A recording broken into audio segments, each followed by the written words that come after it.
Hi hello மக்களே, இன்றைக்கி என்ன பண்ண போகிறோம்னா சூப்பரான ஒரு கருவேப்பிலை துவையல் எப்படி செய்ய பார்க்க போகிறோம். இது வந்துட்டு ரொம்ப சிம்பிளான ரெசிபி, பட் வந்துட்டு அட் த சேம் டைம் ஹெல்த்தியான ரெசிபி. ஸோ இது வந்துட்டு எங்கள் வீட்டில் வந்துட்டு முதல்ல வீக்லி ஒன்ஸ் செய்வாங்க. ஸோ இப்போ வந்துட்டு இதை நம்ம எப்படி செய்யணும் என்ன செய்யறதை பார்ப்போம்.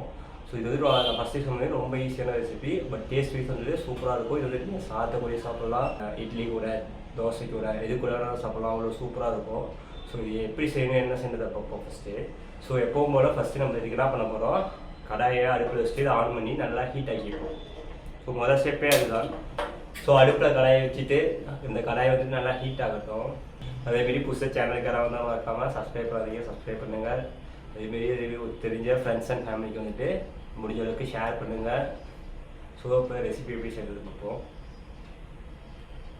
ஸோ ஃபஸ்ட்டு இந்த கடாயை வந்துட்டு நல்லா ஹீட் ஆகட்டும்.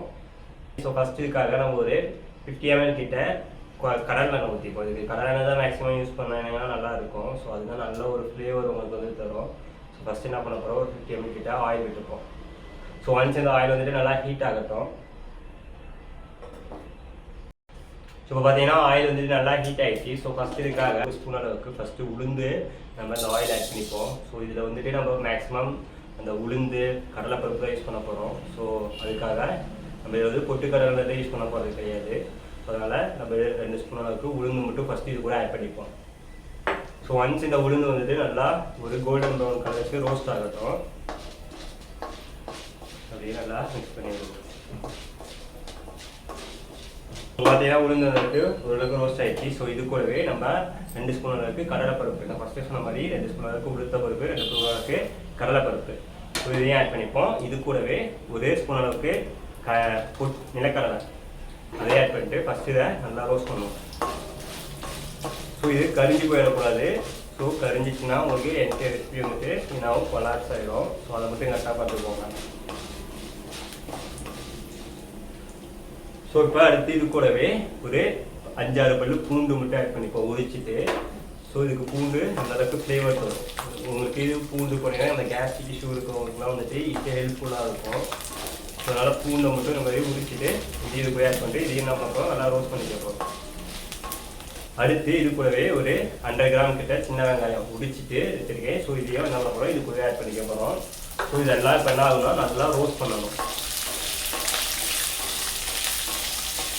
ஸோ இது அப்படியே அந்த கண்ணாடி பத்துக்கு வந்துட்டு நம்ம போட்டிருக்க ஆனியன் வந்து குக் ஆகணும். ஸோ அந்த அளவுக்கு என்ன பண்ண போகிறோம், இதை ரோஸ்ட் பண்ண போகிறோம். ஸோ இதே சேம் டைமில் நீங்கள் வரமிளகாய் யூஸ் பண்ணினா சரி, அதாவது பச்சை மிளகாய் யூஸ் பண்ணினா சரி.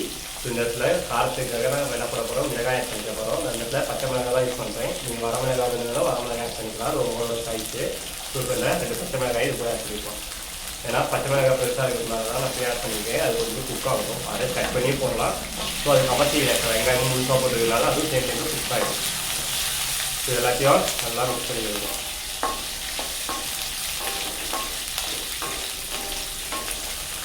அப்படியே அந்த கண்ணாடி படுத்தாட்டி குக் ஆகணும். அதுக்கு யூஸ் பண்ணுவோம். ஸோ பார்த்தீங்கன்னா நம்மளோட ஆனியன் லைட்டாக கண்ணாடி பார்த்துக்கு வந்துருச்சு. ஸோ அந்த டைமில் என்ன பண்ண போகிறோம், நம்ம ஒரு கைப்பிடி அளவுக்கு கருவேப்பிலை மட்டும் இது கூட ஆட் பண்ணிக்க போகிறோம். ஏன்னா இது வந்துட்டு கருவேப்பிலை துவையல்னால தான் நம்ம வந்துட்டு கருவேப்பிலை வந்துட்டு அதிகமாக ஆட் பண்ணியிருக்கோம். ஸோ இதையும் நல்லா அப்படியே அது கூட மிக்ஸ் பண்ணி விடுவோம். ஸோ அந்த கருவேப்பிலை நல்லா ஃப்ரை ஆகிற மாதிரி அப்படியே இது கூட அப்படியே மிக்ஸ் பண்ணி விடுவோம்.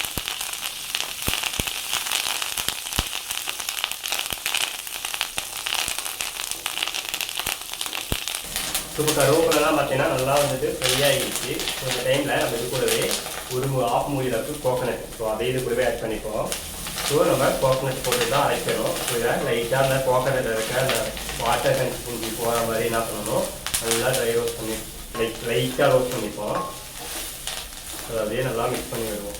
நீ அடுப்பு ஸ்லோ ஃப்ளேமில் தான் இருக்கணும். எந்த கூட அடுப்பு ஹை ஃப்ளேமில் இருந்தாலும் அது கரிஞ்சி போகிறதுக்கான பாசிபிலிட்டிஸ் வந்து ரொம்ப அதிகமாக இருக்குது. அதையும் கரெக்டாக பார்த்துக்கோங்க. அப்படியே இதை ஸ்லோ ஃப்ளேமில் லைட்டாக கோகனட் ஆட் பண்ணிட்டு என்ன பண்ண போகிறோம், அப்படியே ரோஸ்ட் பண்ணுவோம்.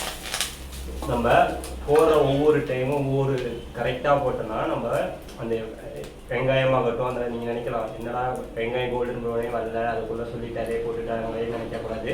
பிகாஸ் அந்த டைமுக்கு அடுத்த பொருள் ஆட் பண்ணும்போது அந்த பொருளும் ஈக்குவலைஸாக குக் ஆகி வரும்போது என்ன ஆகுனா இது வந்துட்டு நம்ம சொல்கிற ஸ்ட்ரக்சருக்கு வந்துட்டு எக்ஸாக்டாக வந்துடும்.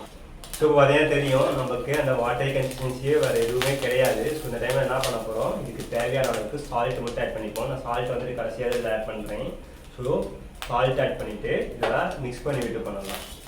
சால்ட் எல்லாத்தையும் blend ஆகிற மாதிரி. அடுத்து இது கூடவே ஒரு லெமன் சைஸில் பாதி புளி அளவுக்கு ஒரு சின்ன துண்டாக புளியை மட்டும் ஆட் பண்ணிப்போம். ஏன்னா புளிப்புக்காக நம்ம இதில் தக்காளியோ வேறு எதுவுமே ஆட் பண்ண கிடையாது. ஸோ இதில் புளிப்பு போட்டால் தான் நமக்கு அந்த சோர்னஸ்ன்றது வரும். ஸோ என்ன பண்ண போகிறோம், இந்த புளியை அப்படியே கூடயே நல்லா மிக்ஸ் பண்ணி விட்டுட்டு ஒரு 2 to 3 minutes விட்டு அடுப்பை வந்துட்டு நம்ம ஆஃப் பண்ணிப்போம்.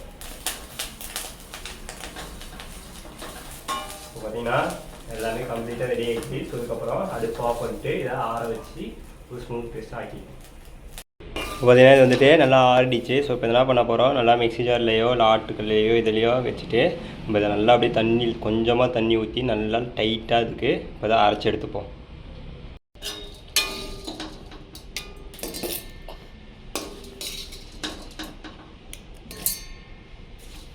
ஸோ இந்த மாதிரி எல்லாத்தையும் மாற்றிட்டு நல்லா இதை நான் சொன்ன மாதிரி அந்த டைட்டான பத்துக்கு அரைக்கணும். ஸோ நான் அரைச்சிட்டு காட்டுறேன் எந்த மாதிரி இருக்குன்றத. ஸோ பார்த்தீங்கன்னா தெரியும், இதை இந்த அளவுக்கு நல்லா அரைச்சி எடுத்துக்கணும். ஸோ இப்போ நம்ம இதுக்கான தாளிப்பு எப்படி செய்யணுன்றதை பார்ப்போம். ஒரு அடுப்பில் ஒரு கடாயை வச்சுட்டு ஒரு 2 ஸ்பூன் அளவுக்கு ஆயில் விட்டுப்போம். ஒன்ஸ் இந்த ஆயில் வந்துட்டு நல்லா ஹீட் ஆகட்டும். ஸோ பார்த்தீங்கன்னா ஆயில் வந்துட்டு ஹீட் ஆகிடுச்சு. ஸோ இப்போ இது கூடயே ஒரு 1/4 ஸ்பூன் அளவுக்கு கடுகு மட்டும் இது கூட ஆட் பண்ணிப்போம். ஸோ ஒன்ஸ் இந்த கடுகு வந்துட்டு நல்லா பொடியிட்டோம். என்ன தெரியும், கடுகு வந்து பொடிஞ்சு வந்துட்டு ஸோ இது கூட ஒரு 4 குண்டு வரமிளகாய் மட்டும் ஆட் பண்ணிப்போம். காரத்துக்கு உங்களுக்கு எந்த அளவுக்கு வேணுமோ அந்த அளவுக்கு வரமிளகாய் மட்டும் ஆட் பண்ணிட்டு அதை லைட்டாக மிக்ஸ் பண்ணி விட்டுட்டு அடுப்பு ஆஃப் பண்ணிப்போம். இது கூடவே ஒரு 1/4 ஸ்பூன் அளவுக்கு பெருங்காயத்தூள் மட்டும் இருந்தால் ஆட் பண்ணுங்கள், இல்லைனா வேண்டாம். இன்னும் பெருங்காயத்தூள் ஆட் பண்ணிட்டு இதை நல்லா அப்படியே மிக்ஸ் பண்ணி விட்டுட்டு இதை எடுத்து நம்ம அரைச்சி வச்சுருக்க அந்த துவையல் கூட ஆட் பண்ணிட்டு அப்படியே மிக்ஸ் பண்ணி விட்டுட்டு சூடான சாத்தை கூட இது கூட வேணால் சாப்பிட்லாம். ஸோ இதை வந்துட்டு துவையல் கூட எடுத்து இதை ஆட் பண்ணிப்போம். ஸோ அவ்வளோதான் மக்கள். இப்போ பார்த்தீங்கன்னா சூப்பரான நம்மளோட கருவேப்பிலை துவையல் வந்துட்டு ரெடி ஆகிடுச்சு. ஸோ கண்டிப்பாக ட்ரை பண்ணி பாருங்கள். இது வந்துட்டு நிறைய மெடிக்கல் பெனிஃபிட்ஸ் இருக்குது. ஃபார் எக்ஸாம்பிளுக்கு முடி வளர்ச்சிக்கு யூஸ் ஆகும், முடி கருமையாக வளர்த்துக்கு யூஸ் ஆகும். ஸோ கண்டிப்பாக ட்ரை பண்ணி பாருங்கள், செம்ம சூப்பராக இருக்கும். ஸோ ரெசிபி பிடிச்சா மறக்காமல் லைக் பண்ணுங்கள், ஷேர் பண்ணுங்கள், கமெண்ட் பண்ணுங்கள். அதேமாரி புதுசாக சேனலுக்கு யாராவது வந்தால் மறக்காமல் சப்ஸ்கிரைப் பண்ணுங்கள். தேங்க்யூ ஸோ மச் ஃபார் வாட்சிங் மை வீடியோஸ்.